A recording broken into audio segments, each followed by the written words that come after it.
को चावल छोड़बा पतरिया में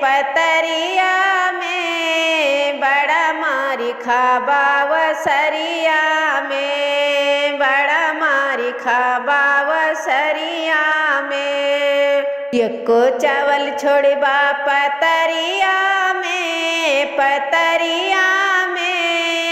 बड़ा मारी खाबा वसरिया में, बड़ा मारी खाबा वसरिया में। दुल्हा कई बहिनी बड़ी है हर जाई, पकड़ई हमरे भैया की कलाई। दुल्हे कई बहिनी बड़ी है हर जाई, पकड़ई हमरे भैया की कलाई। सूतई का काहई वसरिया में बड़ा मारी खाबा वसरिया में। सूतई का काहई वसरिया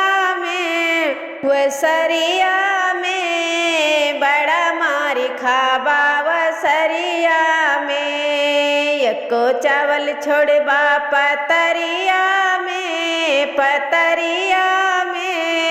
बड़ा मारी खाबा वसरिया में, बड़ा मारी खाबा वसरिया में, बड़ा मारी खाबा